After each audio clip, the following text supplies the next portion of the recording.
नमस्कार, अस्सलाम वालेकुम। स्वागत है खैर मकदम में। आप देख रहे हैं लाइव हिंदुस्तान का सबसे ज्यादा मकबूल वीडियो शो दीन दुनिया, जिसे हिंदी और उर्दू जानने वालों के बीच में खास मकाम हासिल है। आपके प्यार, मोहब्बत और भरोसे की बदौलत हम 10 मिलियन से भी ज्यादा सब्सक्राइबर्स के साथ बहुत तेजी से आगे बढ़ रहे हैं। आपसे गुजारिश रहेगी कि जो नाजरीन, जो दर्शक इस वक्त हमारे शो के साथ पहली बार जुड़ रहे हैं, वो हमारे इस चैनल लाइव हिंदुस्तान को सब्सक्राइब कर लीजिए और हमारे इस वीडियो को अभी लाइक कर दीजिए ताकि ज्यादा से ज्यादा लोगों तक पहुंच सके यूट्यूब के जरिए।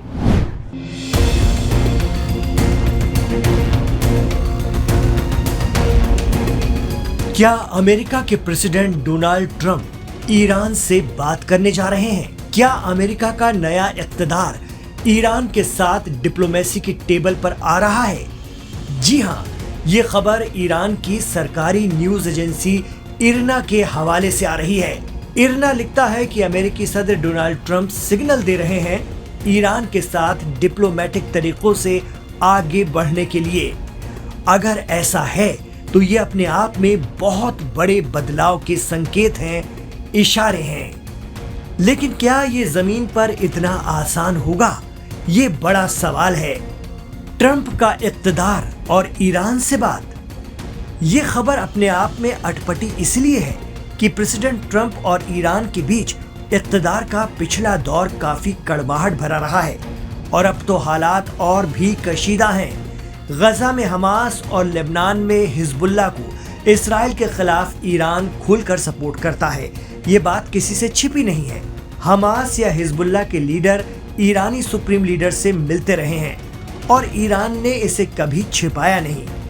आज उसी हमास ने 19 माह लगातार लड़कर इस्राइल को बातचीत की टेबल पर आने के लिए मजबूर किया, तो हिजबुल्लाह ने सीज फायर से पहले तक लेबनान की 1 इंच जमीन भी इस्राइल को लेने नहीं दी। ऐसे में अमेरिका के बेहद मजबूत दोस्त इस्राइल की मदद के बजाय ट्रंप इंतजामिया उसके दुश्मन ईरान से बात करने के इशारे दे रही है। क्या ये इतना आसान होगा? क्या ईरान और अमेरिका फिलहाल बात कर सकते हैं? इस पर ईरान में सबील मीडिया के डायरेक्टर और वहीं रह रहे हिंदुस्तानी सहाफी या पत्रकार मौलाना जमीर अब्बास जाफरी से हमने बात की। वो ईरान की सियासत, वहां की आवाम की सोच और एक जनरल परसेप्शन को करीब से समझते हैं। जमीर अब्बास जाफरी साहब का साफ कहना है कि ट्रंप किसी भी तरह के संकेत दें, लेकिन ईरान में फैसला करने का हक सिर्फ और सिर्फ वहां के supreme leader Ayatollah Ali Khamenei को है। वो पहले ही अमेरिका और ईरान ताल्लुकात के हवाले से अपने कुछ नियम या ज़ाब्ते बना चुके हैं। उनकी पहली ही शर्त अमेरिका या किसी भी मगरबी मुल्क के लिए मानना करीब करीब नामुमकिन है, और वो शर्त है कि ईरान मिडिल ईस्ट में मुकावमत जारी रखेगा, यानी इस्राइल की आक्रामकता के खिलाफ अपनी हिमायती तंजीमों को सपोर्ट करता रहेगा। अमेरिका और ईरान की दोस्ती तब तक नहीं हो सकती जब तक दोनों में से कोई अपना एक वैल्यू सिस्टम बदल दे। ईरान अपना वैल्यू सिस्टम बदलेगा नहीं। ईरान के लिए जो वैल्यू सिस्टम है वो ये है कि ईरान को पिछली बार भी ट्रंप ने ऑफर किया था कि हम नेगोशिएट करते हैं। नेगोशिएशन का पॉइंट ये है कि गाज़ा और रेजिस्टेंस को छोड़ दें, और ईरान ने वाज़े तौर पर कहा है, आयतुल्लाह खामेनेई ने कहा है कि हमारे लिए मुमकिन नहीं है कि हम गाज़ा और रेजिस्टेंस को छोड़ दें। तो गाज़ा का साथ देना ईरान के लिए कोर वैल्यूज़ में से है, और अमेरिका चाहता है कि ईरान गाज़ा और रेजिस्टेंस को ख़त्म कर दे, यानी यमन का साथ ना दे, लुबनान का साथ ना दे, इराक का साथ ना दे। जहाँ पर भी कौमें रेजिस्टेंस दिखाना चाहती हैं, ईरान उनको सपोर्ट करेगा। और ये दोनों के लिए, अमेरिका और ईरान के लिए पॉसिबल नहीं है कि वो इस पर कोई समझौता कर सकें। इसका मतलब यह है कि ईरान किसी भी मुल्क से दोस्ती के तकाजे में गजा को, फिलिस्तीन को, या यूं कहें कि मस्जिद अक्सा को नहीं छोड़ेगा। तो यही वो सबसे बड़ा और अहम मुद्दा है जिस पर अमेरिका और ईरान की पटरी बैठना नामुमकिन है। ये तभी मुमकिन है जब कोई एक मुल्क अपनी आइडियोलॉजी से समझौता करे, सैक्रिफाइस करे। तो ना ट्रंप ऐसा करेंगे और ना ही ईरान की मौजूदा क़यादत। सोचिए, इसी मुद्दे पर ईरान बरसों से हर तरह के प्रतिबंध या सैंक्शंस झेल रहा है वो अमेरिका से कैसे बात कर सकता है? और अब जो सूरत हाल है वो तो गजा और लेबनान में ईरान के सपोर्ट से चल रही मुकावमत, उस पर इसराइल के आक्रामक रुख और अमेरिका की हर तरह की मदद से पैदा हुई है, जिसको लेकर शायद ही अमेरिका और इसराइल किसी समझौते पर पहुंचे। अगर प्रेसिडेंट ट्रंप ईरान से बात करना भी चाहें तो क्या इसराइल और दीगर अरब मुल्क इतनी आसानी से ये होने देंगे? ये बड़ा सवाल है। दरअसल अमेरिकी सदर डोनाल्ड ट्रंप ने इख्तिदार संभालते ही मिडिल ईस्ट में स्टीव विटफोर्ड को अपना नुमाइंदा बनाया है, लेकिन इसके अलावा उन्हें ईरान का पोर्टफोलियो भी दिया गया है। इसे देखते हुए अमेरिकी मीडिया भी ये कह रहा है कि ट्रंप तेहरान के साथ डिप्लोमेटिक सतह पर कुछ तजुर्बे करने के लिए तैयार हैं। इरना का भी यही दावा है।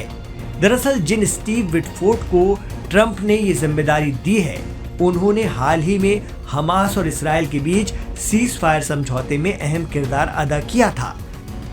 इरना के मुताबिक फॉक्स न्यूज के एक इंटरव्यू में विटफोर्ड कह रहे हैं कि ट्रंप ईरान के न्यूक्लियर प्रोग्राम को लेकर डिप्लोमेटिक तरीकों से बात करना चाहते हैं। आरोप लगता है कि इसराइल चाहता है कि अमेरिका उसके साथ जंग के महाज पर हमेशा रहे।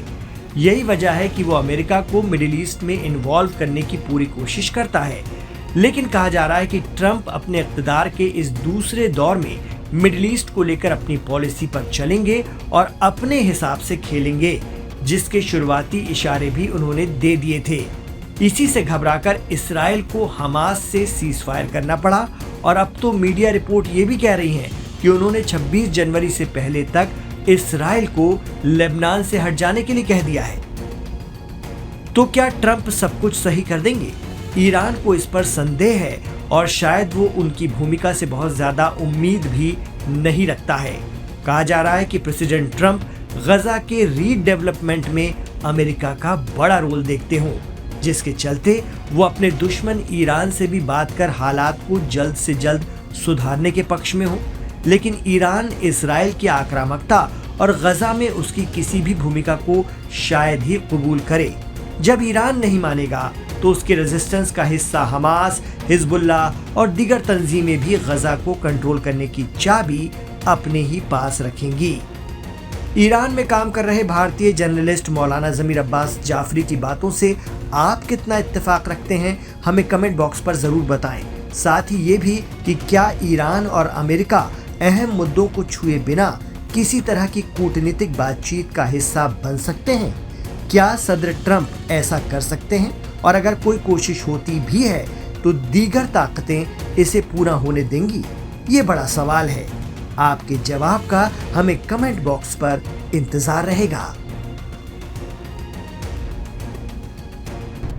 लाइव हिंदुस्तान पर दीन दुनिया शो आपको कैसा लगता है, हमें जरूर बताइएगा। इस शो के साथ आखिर तक जुड़े रहने के लिए आपका बहुत बहुत शुक्रिया। हमारे इस वीडियो को लाइक जरूर कर दीजिए और हमारे चैनल को अभी सब्सक्राइब कर लीजिए। एक बार हम फिर कहेंगे कि जो लोग आज हमारे इस शो को पहली बार देख रहे हैं, पहली बार हमारे साथ जुड़े हैं, उनसे भी हमारी ये गुजारिश है कि वो हमारे चैनल लाइव हिंदुस्तान को सब्सक्राइब जरूर कर लें, ताकि आपको मंडे टू सैटरडे हर रोज नए और ताज़ा वीडियो दीन दुनिया शो के मिलते रहें देखने के लिए। इमरान खान के साथ आखिर तक जुड़ने के लिए शुक्रिया। अपना ख्याल रखिएगा और अपनी दुआओं में हमें याद रखिएगा।